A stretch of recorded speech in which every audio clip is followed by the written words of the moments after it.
ہے کہ نماز کا چونکہ ٹائم تھا تو مجھے تو یہ بھی نہیں معلوم تھا کہ قبلہ یہاں پہ کیوں فرما ہے.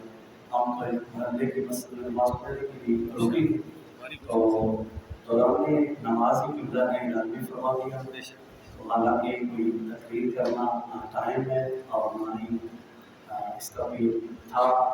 تو حکم کی تعمیل کرتے ہوئے الامر فوق الندب کے تحت ایک دو بات عرض کر کے بات ختم کرنا چاہتے ہیں. چونکہ اپنے آگے بھی سفر کرنا پروگرام تھے تو فوری طور پہ آپ کو مدد کرتے.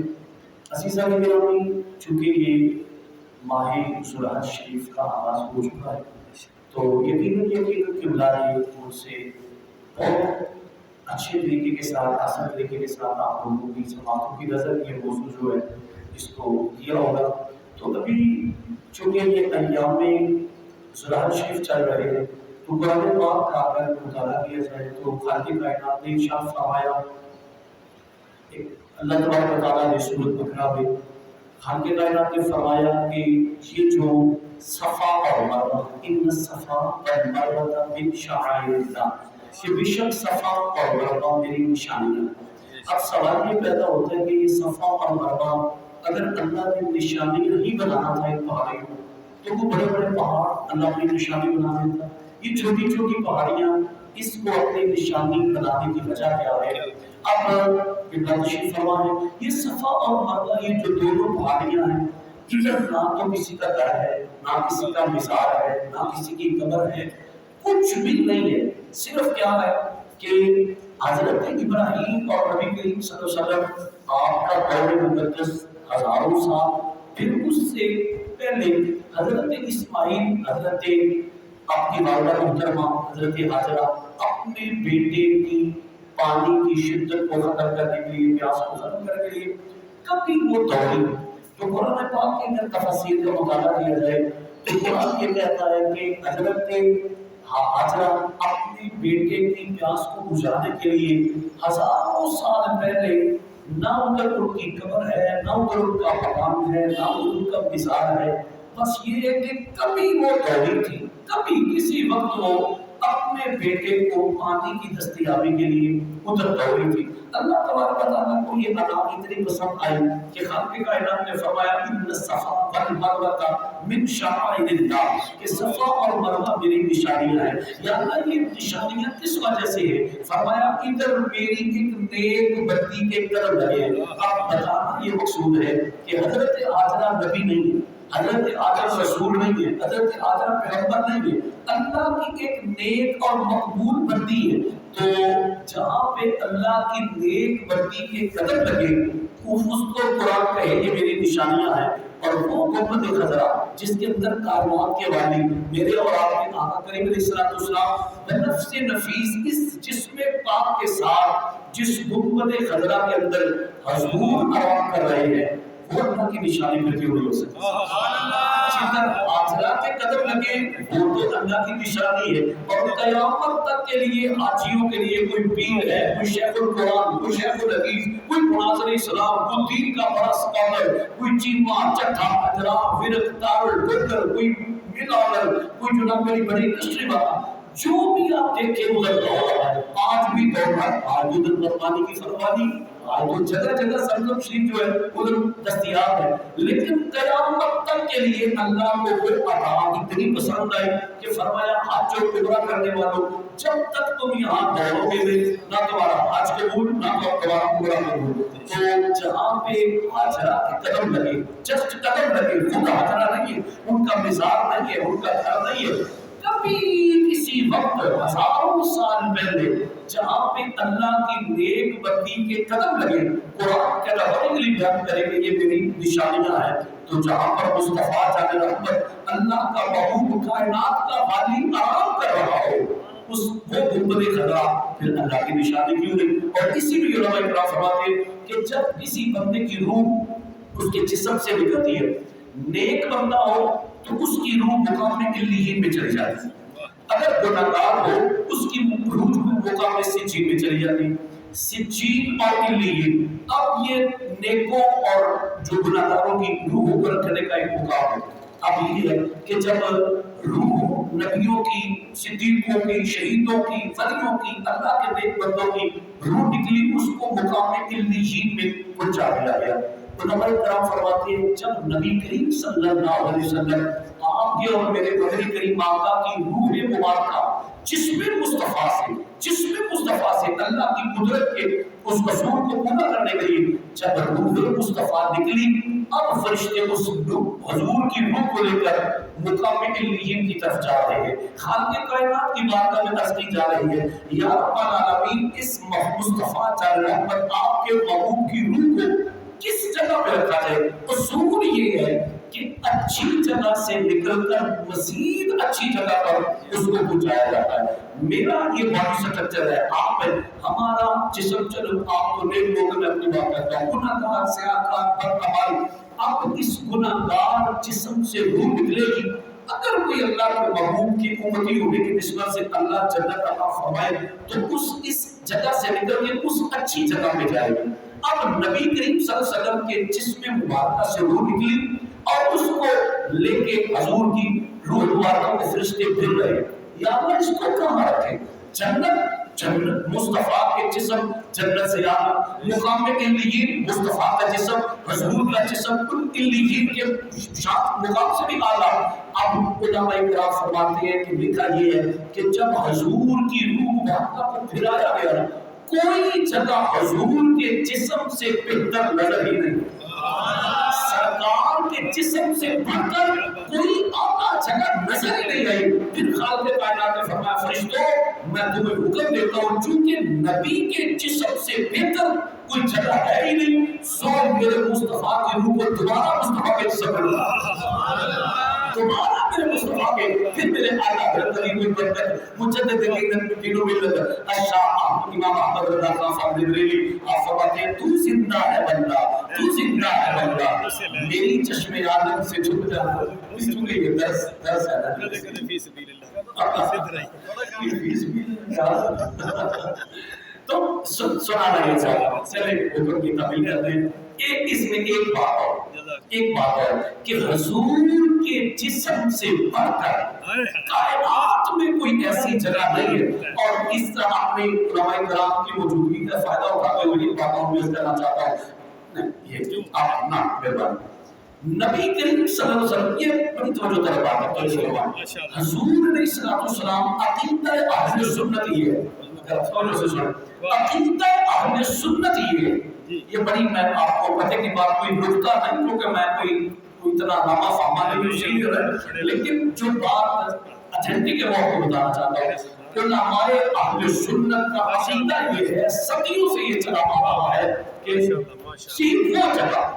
میں دل کہنا چاہتا ہوں وہ جگہ، وہ گنبد خضرا جس کے اندر میرے اور آپ کے نبی کریم صلی اللہ علیہ وسلم کا جسم مبارک اس چٹائی کے اوپر، اچھا جب ہم انسان کو اس کے اندر قبر کے اندر اتارتے ہیں تین وسیلے ہوتے ہیں، سب سے پہلے ہم نیچے ریت ڈالتے قبر، پھر ریت کے بعد اوپر وہ چٹائی کا مسلح ڈالتے، پھر اس کے بعد کوئی کپڑا بھی وغیرہ ہوتا ہے اور جسم پہ کفن ہوتا ہے، پھر جا کے ہم اپنا مردہ رکھتے ہیں۔ اگر اس چٹائی کے اوپر کوئی کپڑا نہ بھی جائے تو وہ جو اس نے کفن پہنا ہوا وہ تو آلریڈی ہے ہی نا، نیچے ریت کے اوپر وہ کھجور کا وہ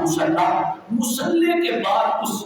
باڈی کا، اس مردے کا وہ کفن جو اس کے ساتھ ہے، تین وسیلوں کے بعد، تین واسطوں کے بعد اس کا جسم اس زمین کے اوپر ہوتا ہے۔ اب یقیناً مصطفیٰ آقا کریم علیہ السلام جب آپ کو نہر مبارک میں اتارا گیا، صحابہ کرام نیچے ریت ڈالی، ریت کے بعد کھجور کا مسلح ڈالا، مسلح کے بعد حضور کا جو کفن مبارک جو آپ کے جسم مبارک کے ساتھ تھا،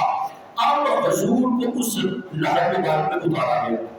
وہ جسم مصطفیٰ، وہ مصطفیٰ جان رحمت کا جسم جو تین وسیلوں کے بعد زمین کے اوپر جہاں حضور کا جسم مبارک آرام فرما رہا ہے، بیٹھا ہوا ہے، علماء فرماتے ہیں کہ جہاں ڈائریکٹ میں یہ دیکھیں یہ میرا ہاتھ ہے، اس کے اندر کوئی رکاوٹ نہیں، اگر میں اس ٹیبل کے اوپر اپنا ہاتھ رکھتا ہوں تو یہ ڈائریکٹ ہے، اس کے اندر کوئی رکاوٹ نہیں۔ ہاں رکاوٹ کیسے آئے گی؟ یہ ٹیبل، اس کے اوپر یہ لیپ ٹاپ، اس کے اوپر یہ چمڑے کا یہ، اس کے بعد میں یہ رکھوں گا۔ اب میرے اور ٹیبل کے درمیان میں یہ دو حجاب، دو رکاوٹیں، دو پردے ہیں۔ حضور کے جسم کا زمین کے ساتھ لگنے میں 3 پردے، ریت، وہ کھجور کا مسلح، وہ کفن مصطفیٰ جو حضور کے جسم مبارک پہ ہے۔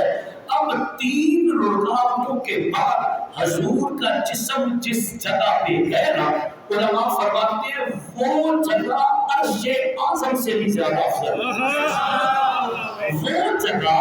عرش اعظم سے بھی زیادہ افضل ہے۔ کیوں کہ جب میرے مصطفیٰ جل رحمت شب میلاد حضور لامکہ کی طرف گئے، حضور فرماتے میں گیا، پھر اللہ کا عرش ہے، عرش گرا جائے، پھر مجھے حیا ہے، میں نے کہا یار وہ اللہ کا عرش، میرے اللہ کا عرش، عرش ہی نہ گیا۔ حضور فرماتے دل مصطفیٰ میں یہ خیال آیا، اللہ کے عرش کا عزت پروٹوکول ماکر مقام یہ ہے، میں نالین کو اتاروں۔ تو جب حضور نے نالین اتارنے کا ارادہ کیا تو خالق کائنات نے فرمایا نہ قبل والے، آپ کے نالین کے ساتھ نیچے جو ریت جو آپ نیچے تلوا ہے نا، اس کے ساتھ جو ریت کے ذرے لگے، میرے مصطفیٰ کو تو صدیوں سے میرا عرش اس ریت کے ذروں کو چومنے کی حسرت کر رہا ہے۔ میرے مصطفیٰ اگر آپ نالین اتارو تو وہ ریت کے ذرے تو نیچے رہ جائے، میرا عرش تو ترس رہا ہے اس کو چومنے کے لیے۔ اب جس نبی کے نالین کے نیچے ریت کے ذروں کو چومنے کے لیے اللہ کا عرش ترسے، اس مصطفیٰ کا اپنا کیا مقابلہ ہوگا؟ تو حضور فرماتے ہیں فرمایا آپ جوڑے سمیت عرشوں پہ تشریف لائیے۔ تو وہ جگہ جہاں پر میرے آقا کریم علیہ السلام کا جسم مبارک ہے، ڈائریکٹ نہیں، اس میں 3 پردے ہیں درمیان میں، وہ 3 پردوں کے بعد وہ گنبد خضرا جہاں حضور کا جسم مبارک آرام کر رہا ہے، وہ اللہ کے عرش سے بھی زیادہ افضل اور اعلیٰ ہے۔ پھر چلیے وہ آیت مبارکہ پہ جہاں پر حاجرہ کے صرف قدم لگے تو اللہ کہے یہ میری نشانی ہے، اللہ فرمائے یہ میری نشانی ہے۔ تو جہاں پر کائنات کے والی کا جسم مبارک آرام کر رہا ہو وہ اللہ کی نشانی پھر کیسے نہیں ہو سکتا؟ آخری بات وہ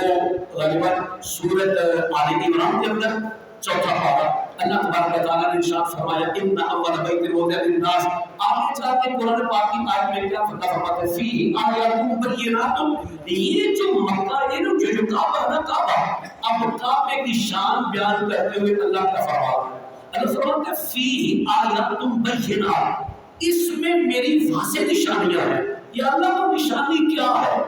کوئی تفسیر نہیں، کوئی تعبیر نہیں، قرآن بیان کر رہا ہے۔ یا اللہ وہ نشانی اس کعبے میں آپ کی کیا ہے؟ تو اللہ کیا فرماتا ہے؟ مقام ابراہیم، اس میں مقام ابراہیم ہے۔ اب مقام ابراہیم کیا ہے؟ مقام ابراہیم کیا ہے؟ کچھ بھی نہیں ہے، کچھ بھی نہیں ہے۔ یہ اللہ کا جو گھر ہے اس کو تعمیر کرتے ہوئے حضرت اسماعیل مزدور، حضرت ابراہیم مستری تعمیر کیا جا رہا ہے اللہ کا گھر۔ جب گھر کی دیواریں بلند ہوئی تو گوہ کی ضرورت پڑی، اس کی ضرورت پڑی اوپر۔ اللہ کی بات کرتے ہیں اللہ اب فرمائے یہ جو پتھر ہے اس کے اوپر ہم کھڑے ہو جائیں، کعبے کو تعمیر کریے۔ حضرت ابراہیم اس کعبے اس پتھر کے اوپر کھڑے ہو گئے اور جو دیواریں کعبہ اوپر ہوتی جائے وہ پتھر آپ کے اوپر کرتا جائے۔ اب ہوا کیا؟ جب کعبہ تعمیر ہو گیا، کعبے کا چھت ڈل گیا، کعبے کی دیواریں مکمل ہو گئی، حضرت ابراہیم اس پتھر سے اترے تو اس پتھر کے اوپر حضرت ابراہیم کے قدموں کے نشان۔ آج بھی جو لوگ جہاں جاتے ہیں ادھر جاتے ہیں تو کیا قرآن کہتا ہے پتہ خطا ہوئی مقام ابراہیم مصلی، جب تک کوئی ابراہیم کے قدموں کے نشان والے پتھر کے سامنے 2 دفعہ نہیں پڑے گا، نہ اس کا عمرہ نہ اس کا حج ہے۔ اب وہ مقام ابراہیم حضرت ابراہیم کی ادھر قبر نہیں ہے، وہ حضرت ابراہیم کی وہ جائے ولادت نہیں ہے، جسٹ وہ ایک پتھر ہے۔ اس لیے غور کیجیے گا، جسٹ وہ ایک پتھر ہے اور اس کی حقیقت کیا کہ اس پہ کبھی کھڑے ہو کے ابراہیم نے کعبہ بنایا تھا۔ میرا خیال یہ میں واقعی سمجھا سکا، وہ پتھر ہے، اس کی جسٹ حقیقت یہ ہے کہ اس کے اوپر کھڑے ہو کے کبھی ابراہیم نے اس کعبے کو تعمیر کیا تھا۔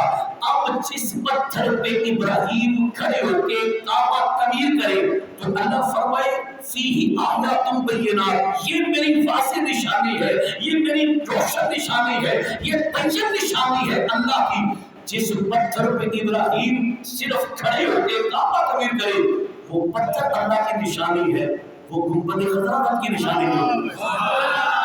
وہ گنبد خضرا ادھر تو حضور سے گزرے تو نہیں، ادھر تو حضور کا جسم مبارک ہے، حضور کو اپنے جسم مبارک سے برف سے نفیس آرام فرما رہے ہیں۔ 70,000 صبح 70,000 شام کو ادھر طواف کر رہا ہے، حاضری دے رہا ہے، جو ایک دفعہ ہے اس کو دوبارہ موقع ہی نہیں ملے گا۔ تو بات کرنے کا مقصد یہ ہے کہ جن پتھروں کے ساتھ پیاروں کی نسبت ہو جائے اللہ کو پتھر بھی معبود ہو جاتے ہیں۔ اب یہ کیا ایک اور بات بھی ذہن میں آ گئی ہے اور وقت کا بھی پورا احساس ہے، جب کافر کو بتوں سے پاک کرنا تھا، جب کافر کو پتھروں سے پاک کرنا تھا، کعبے کی دیواروں کے ساتھ پوچھی قبلہ سے 360 پتھر، لوہا، چاندی، سونا، درختات، مختلف دھاتوں کے وہ بت ان کے لٹکے ہوئے تھے، بتوں کو لوگ پوچھتے تھے۔ اب کعبے کو بتوں سے پاک کرنے کا وقت آ گیا۔ اللہ نے فرمایا اے میرے محبوب، یہ میرا کعبہ ہے، یہ میرا گھر ہے، یہ بیت اللہ ہے، اس کو بتوں سے پاک کرو، اس کو پتھروں سے پاک کرو۔ اب میرے اور آپ کے آقا اس کعبے کو پتھروں سے پاک کرنا شروع ہوئے۔ اب یہاں پہ بات پتہ کیا ہے، سارے پتھر حضور علیہ السلام مولا مشکل مشاہدہ مل کے جب اس کعبے کو پتھروں سے پاک کیا نا، تو یہاں پہ بڑی خوبصورت بات یہ ہے، جب کعبے سے پتھروں کو نکالا جا رہا تھا، جب کعبے سے پتھروں کی مورتیوں کو نکالا جا رہا تھا، رستے میں مقام ابراہیم آیا، یا اللہ یہ فرمانا معبود یہ ہے تو پتھر، یہ ہے تو پتھر، یہ بھی پتھروں کی طرح پتھر ہے، لیکن اس کی نسبت چونکہ تیرے دادے کے ساتھ ہو گئی ہے،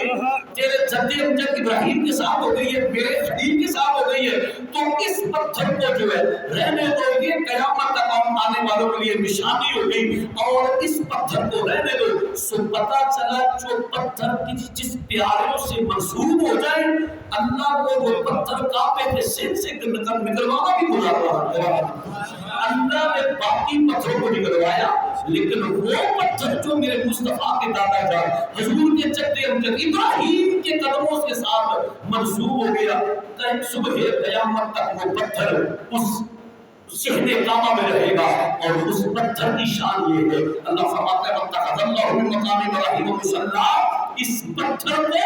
آپ مقام ابراہیم کو آپ جائے نماز بنائیں، ادھر نماز 2 رکعت نفل پڑھیں گے تو تب حج ہوا ہوگا۔ اس طرح کی باتیں بے شمار یہ، لیکن مسئلہ یہ ہے ہم قرآن کے ساتھ یاری لگائیں تو تب ہے، قرآن کے ساتھ یاری لگائیں تو تب ہے نا۔ تو عزیزان گرامی یہ بات یاد رکھیے گا، وہ گنبد خضرا جہاں پر میرے اور آپ کے آقا کریم علیہ السلام کا جسم ناظری ہے، وہ گنبد خضرا کائنات سے افضل ترین جگہ ہے، کائنات سے افضل ترین جگہ ہے۔ کیوں؟ وہ گنبد خضرا کا طواف تو اللہ کے فرشتے بھی فرماتے ہیں۔ اللہ تعالیٰ عقیدہ اہل سنت پہ قائم و دائم فرمائے، اور قبلہ نے شعر کہا ہے، وہ اگر چھٹی مل جائے تو پھر کبھی سی اچھا چلے شعر کہا ہے، تو وہ شعر اعلیٰ حضرت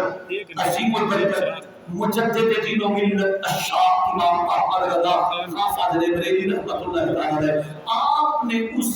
یہ ساری چیزوں کو ملحوظ خاطر رکھا ہوا۔ جب اللہ نے یہ کائنات ارض و سما کو سجایا، کائنات کی بہاریں، کائنات کا حسن، کائنات کی یہ رونقیاں اللہ نے جب بنائی، تو پھر اللہ تبارک و تعالیٰ نے فرمایا لولا قدما اظہرت الربوبیہ، اے میرے نبی موسیٰ یہ جو میں نے کائنات بنائی ہے نا، یہ میں نے مصطفیٰ کی خاطر بنائی ہے،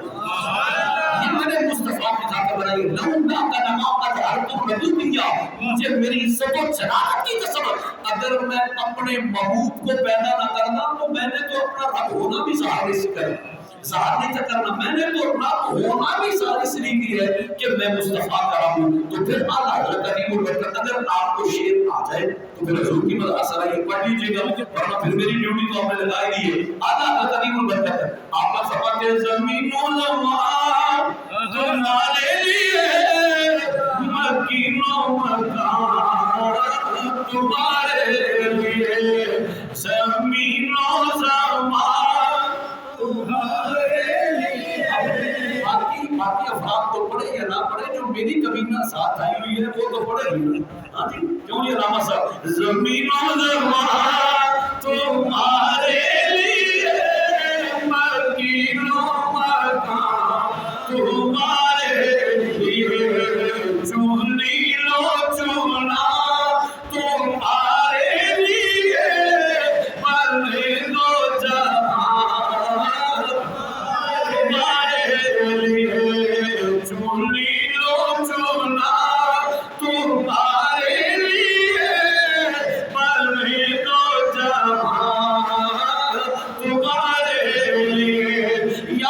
رسول اللہ بدن میں ہے جان تمہارے لیے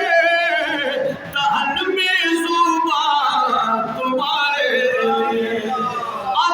حضرت یا رسول اللہ یہ میرے منہ میں جو زبان ہے اس کی تخلیق کا مقصد ہی آپ کی جو بیان مدح سرائی ہے یہ جو تخلیق اللہ نے زبان عطا فرمائی ہوئی ہے رب العالمین کے محبوب اللہ نے زبان دی اسی لیے ہے کہ آپ کی مدح سرائی کی جائے آپ کی حمد و ثنا کی جائے آپ کے فضائل و محاسن بیان کیے جائے احمد رضا عرض کرتے ہیں یا رسول اللہ دہن میں زبان تمہارے لیے بدن میں ہے جان تمہارے لیے اور ہم آئے یہاں تمہارے لیے